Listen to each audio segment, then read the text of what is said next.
Évangéliser ou gagner une âme. Est-ce la même chose? Aujourd'hui, je veux te parler justement de la différence entre évangéliser et gagner une âme. Tout de suite après l'introduction.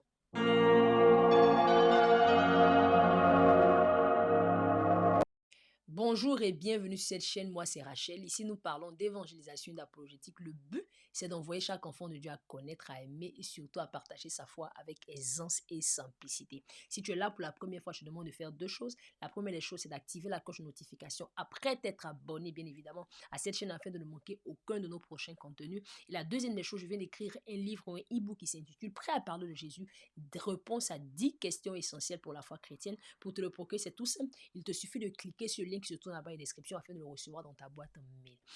Que le Seigneur te bénisse abondamment. Alors sans plus tarder, nous allons rentrer dans le vif de notre sujet. Aujourd'hui, je voudrais que nous parlions justement de la différence entre évangéliser et gagner une âme. Est-ce que c'est la même chose? Est-ce que c'est différent? Ou est-ce que, et jusqu'à quel ou à où ça se rejoint? Je veux juste expliquer cette petite différence afin de donner à chacun de nous une idée plus importante ou une idée plus claire justement de ce que c'est l'évangélisation et également justement gagner une âme. Alors, nous allons commencer d'abord par ce qui est évident, c'est l'évangélisation. Alors, l'évangélisation, c'est quoi? D'abord, il faut comprendre que l'évangélisation, c'est simplement la propagation de l'évangile. La propagation de l'évangile. L'évangéliser, c'est simplement propager l'évangile autour de nous. C'est la raison pour laquelle l'évangélisation ne se fait pas simplement par mon caractère et par ces choses-là. C'est vrai, ces choses-là contribuent justement, mais il nous faut ouvrir la bouche. Il nous faut ouvrir la bouche. Renard Bonquet disait dans une de ses prédications à l'époque, il disait ceci, que j'avais beaucoup aimé, il disait que la Bible dit que le Saint-Esprit se mouvait au-dessus du chaos des eaux. Le Saint-Esprit se mouvait. Il n'y a rien qui se passait. Jusqu'à ce que sa parole, la bouche de Dieu s'ouvre, que Dieu a dit que Dieu dit. Et quand Dieu dit, aussitôt il est descendu et il a arrangé le chaos. Il a enlevé le chaos pour venir installer le cosmos. Nous devons comprendre simplement qu'en réalité, c'est parce que nous ouvrons la bouche justement que les choses puissent se passer. Donc en fait, l'évangélisation, c'est la verbalisation du message évangélique. C'est véritablement ouvrir notre bouche pour proclamer le message de l'évangile. C'est tout simplement la bonne nouvelle. Amen. Alors c'est véritablement important que nous comprenions cela. Alors l'évangélisation, comme j'ai dit tantôt, c'est ce acte-là.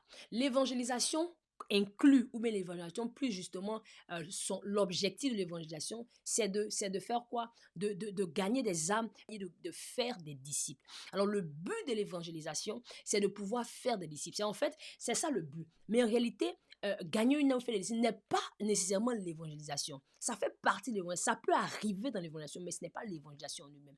L'évangélisation, c'est la proclamation du message. Nous devons comprendre que lorsque nous évangélisons, nous sommes en train de faire quoi? Nous sommes en train d'ouvrir les portes justement pour la conversion. Ce qui est important de comprendre, c'est qu'en réalité, les statistiques ont montré qu'en fait, pour qu'une personne puisse donner sa vie à Dieu, elle a été exposée à l'évangile plus de 7 fois. Ça veut dire qu'il y a eu au moins 7 interactions avec l'évangile avant que cette personne ne puisse justement se donner à Dieu, mais ne puisse considérer l'évangile. Tu ne sais pas quand tu te retrouves en face de quelqu'un à quel stade elle se trouve par rapport à l'évangile.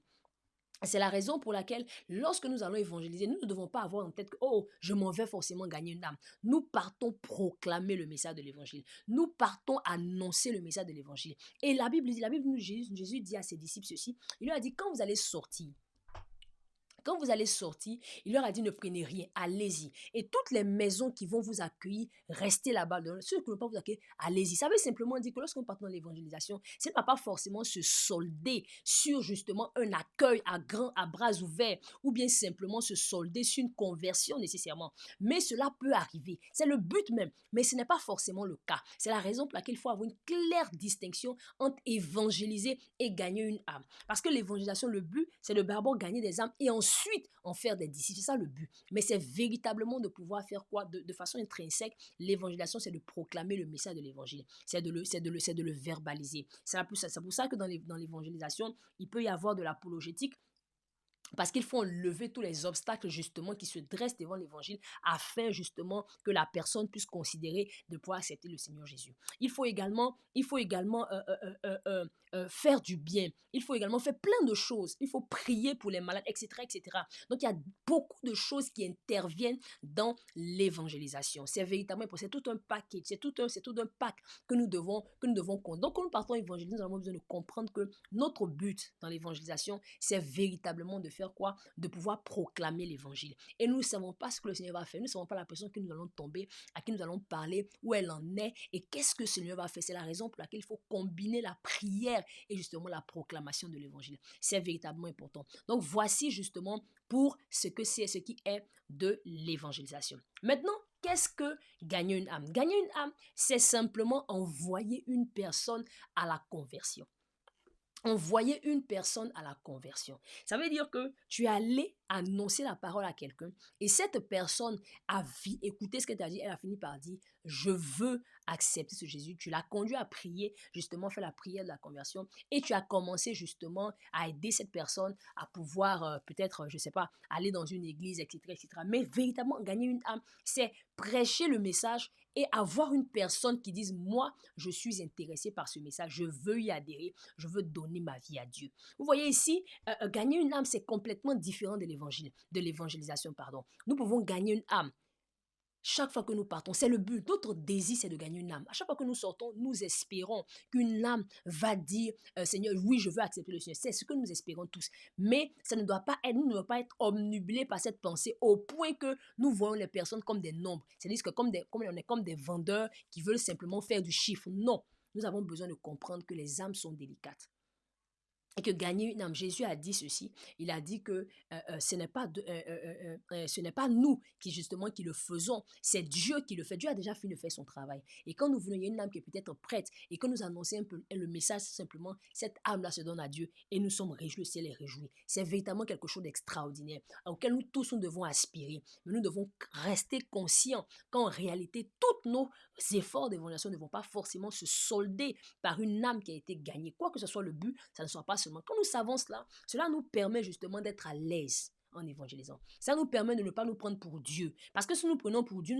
nous sommes tellement obnubilés par l'idée de gagner une âme, nous allons partir d'ailleurs, nous allons prendre pour Dieu, nous allons vouloir forcer les gens. C'est comme ça que nous allons même peut-être même tordre l'évangile. Nous allons commencer à dire toutes sortes de choses qui n'ont rien à voir avec l'évangile, simplement parce que nous voulons voir des gens qui sont en train de dire, oui, j'accepte le Seigneur Jésus. Non, nous avons besoin de ne pas diluer l'évangile, nous avons besoin de dire l'évangile tel qu'il est, afin que justement les âmes puissent se donner au Seigneur. Mais dans tout cela, nous avons besoin de coopérer avec le Saint-Esprit, parce que c'est lui, la Bible dit que c'est lui qui convainc de péché, de justice, de jugement. Ce n'est pas nous.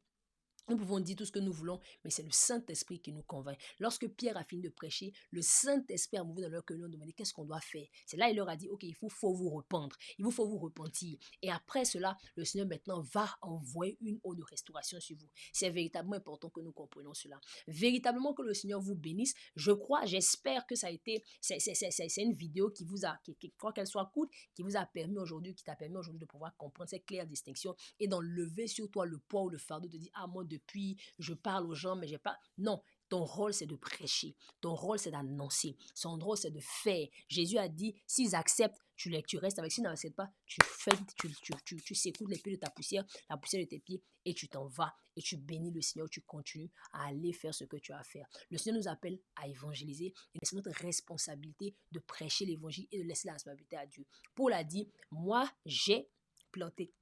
Apollos a arrosé et c'est Dieu qui a fait croître. Il dit, nous ne sommes rien. Moi qui ai planté et l'autre qui a arrosé ne sommes rien si Dieu ne fait pas croître. C'est la grâce de Dieu. C'est quand Dieu fait croître qu'une âme se donne à Dieu. Sois relax, ce n'est pas ton travail. Le travail que tu as, c'est de prêcher l'évangile, de laisser Jésus faire son travail et Dieu ouvrira des portes afin que des personnes au travers de toi puissent recevoir le Seigneur. Que le Seigneur te bénisse et je te dis à bientôt.